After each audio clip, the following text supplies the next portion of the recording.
Nicolas Sarkozy, l'une des figures les plus influentes de la politique française, a traversé de nombreux hauts et bas dans sa vie.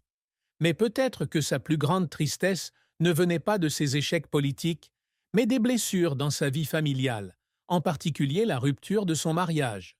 Malgré ses nombreuses réalisations, Sarkozy a toujours dû faire face à de profondes blessures dans ses relations amoureuses et familiales. Son premier mariage avec Marie-Dominique Cuglioli, une femme dont il était tombé amoureux et qu'il avait épousée en 1982, s'est terminé après plusieurs années de mariage.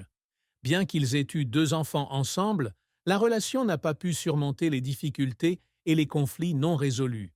Cette rupture a non seulement donné à Sarkozy le sentiment d'être un échec dans sa vie amoureuse, mais a aussi laissé une blessure dans son cœur, un sentiment de déception difficile à effacer. Bien qu'il fût un homme politique fort, dans son cœur, l'échec amoureux et conjugal était une grande tristesse qu'il devait porter. Après le divorce, Sarkozy a dû faire face à la solitude et à un sentiment de perte lorsqu'il a vu que sa vie de famille n'était plus complète. L'amour, l'un des éléments importants de la vie, est soudainement devenu quelque chose qu'il a dû sacrifier dans son parcours vers la gloire et sa carrière. Bien qu'il ait plus tard trouvé un nouveau bonheur avec Cécilia Attias, qu'il a épousée en 2005, ce mariage n'a pas pu durer. L'échec de ce second mariage continue d'être un grand choc pour Sarkozy. Ces divorces n'étaient pas seulement des échecs personnels, mais affectaient également son image publique. Un homme avec une solide carrière politique, célèbre et influent, n'a pas pu garder une famille heureuse. Cela a provoqué une tristesse indescriptible. Bien qu'il ait continué à diriger et à maintenir sa position politique, dans son cœur, la famille a toujours été un facteur important, et peut-être l'une des choses qui lui manquait le plus. L'amour et la famille, bien que n'étant pas un facteur majeur dans la carrière d'un homme politique, sont une partie indispensable de la vie de Sarkozy. Même s'il a pu continuer à travailler et à maintenir sa carrière, l'absence d'une famille complète a toujours laissé une douleur dans son cœur. Ce sont ces chagrins qui ont contribué à façonner une partie de sa personnalité, créant un Nicolas Sarkozy que le public connaît encore avec une apparence résiliente, mais qui cache parfois des émotions profondes concernant l'amour, la famille et les pertes dans la vie personnelle. Nicolas Sarkozy a eu une carrière politique pleine de hauts et de bas, une vie publique que chacun peut considérer comme impressionnante. Après une carrière d'avocat, il est devenu président de la France, occupant le poste de chef du pays pendant longtemps. Cependant, malgré ses grands succès, il a également été confronté à de nombreux échecs et à des moments douloureux tout au long de son parcours politique. La carrière de Nicolas Sarkozy ne peut être évoquée sans évoquer les grands tournants qu'il a marqués dans la politique française. Doté d'un style de leadership fort, décisif et enthousiaste, il est devenu président de la France en 2007. Ses décisions audacieuses ont aidé le pays à surmonter de nombreuses difficultés, notamment pendant les périodes économiques difficiles. Les décisions de réforme sur les impôts, le marché du travail et les questions internationales ont créé une image de Nicolas Sarkozy fort, osant faire face aux grands changements, osant affronter les grands défis sociaux et nationaux. Ce succès fait de lui l'un des présidents les plus admirés. Cependant, la carrière politique de Sarkozy n'a pas toujours été un chemin rectiligne. Ce sont ses décisions audacieuses, parfois sans préparation minutieuse, qui l'ont conduit à affronter des échecs cuisants. L'un des échecs les plus regrettables de sa carrière fut la crise économique mondiale de 2008, une période où le gouvernement français était confronté à des défis économiques majeurs. Les mesures qu'il a introduites pour remédier à la situation n'ont pas toujours reçu un large soutien public, ce qui l'a exposé à de vives critiques. Ces critiques ont non seulement affecté son image aux yeux du peuple, mais ont également créé un grand choc dans son cœur, un sentiment d'impuissance lorsqu'il ne pouvait pas résoudre tous les problèmes auxquels le pays était confronté. Le point culminant de l'échec politique de Sarkozy est survenu en 2012, lorsqu'il n'a pas réussi à se faire réélire président. Malgré ses efforts tout au long de la campagne électorale, il a finalement dû céder le pouvoir à François Hollande. Ce fut un coup dur pour Sarkozy, non seulement en raison de son incapacité à se maintenir au pouvoir, mais aussi en raison de tous ses espoirs de continuer à mettre en œuvre des réformes inachevées. À ces moments-là, il ne pouvait pas cacher ses émotions. La tristesse de son échec politique le faisait pleurer.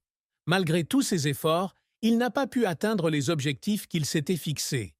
Ses larmes n'étaient pas seulement une déception personnelle, mais les sentiments d'un homme qui avait consacré toute sa vie à sa carrière et n'avait pas pu réaliser ce qu'il voulait.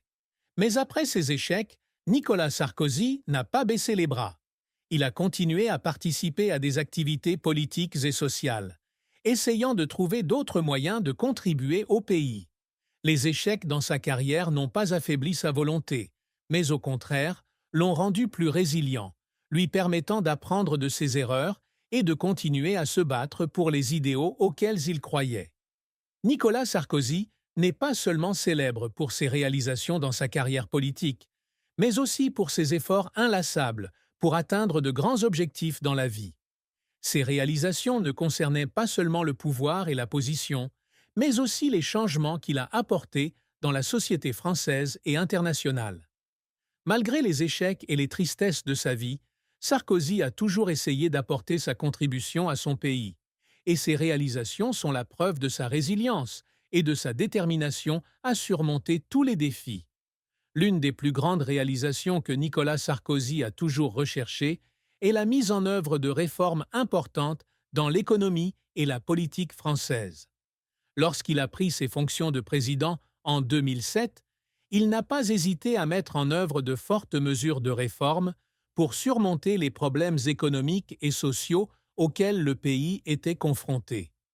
Les réformes fiscales, les programmes de protection sociale, les améliorations des systèmes d'éducation et de santé ont changé le visage de l'économie française. Ces réformes ont non seulement aidé le pays à échapper aux difficultés économiques, mais ont également contribué à créer un système social plus équitable.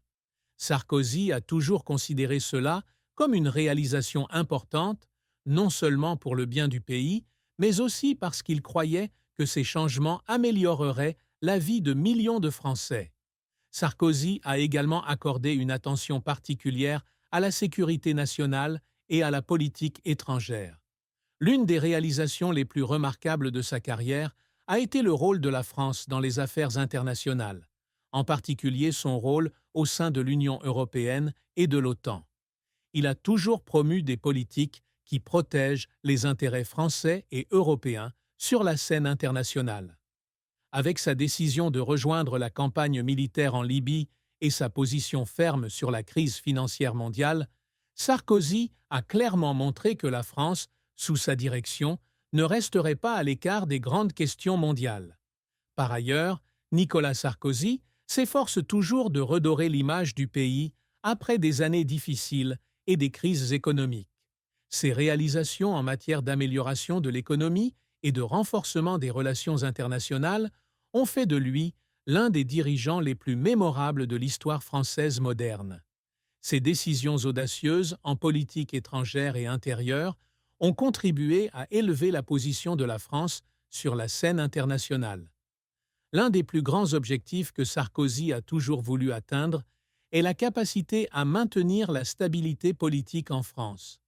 Malgré l'opposition farouche de nombreuses classes sociales, il a toujours essayé de trouver des solutions pacifiques pour résoudre les conflits sociaux tout en maintenant fermement son pouvoir. Cette réussite ne concerne pas seulement la politique, mais aussi la capacité à gouverner le pays dans les moments difficiles. La capacité de Sarkozy à maintenir la stabilité, même face à la crise financière mondiale et aux problèmes sociaux émergents, démontre en partie sa sagesse et sa vision. En outre, sa réélection à la présidence en 2007, après une campagne électorale très disputée, témoigne de ses efforts. Même si la victoire n'a pas été facile, elle a prouvé qu'il pouvait conserver le soutien du peuple et continuer à diriger le pays.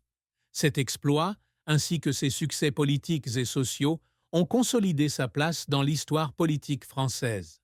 Malgré sa carrière politique réussie, l'amour et le mariage ont toujours été des domaines difficiles et parfois douloureux pour Nicolas Sarkozy. Sa vie de famille n'a pas toujours été comme il le souhaitait, et ses chagrins amoureux et conjugaux étaient une part importante de sa vie dont tout le monde n'était pas au courant. Le premier mariage de Sarkozy avec Marie-Dominique Cuglioli en 1982 a connu des moments doux, mais à la fin, l'incompatibilité dans la vie familiale a rendu la relation intenable. La fin de ce mariage a laissé une profonde blessure dans le cœur de Sarkozy.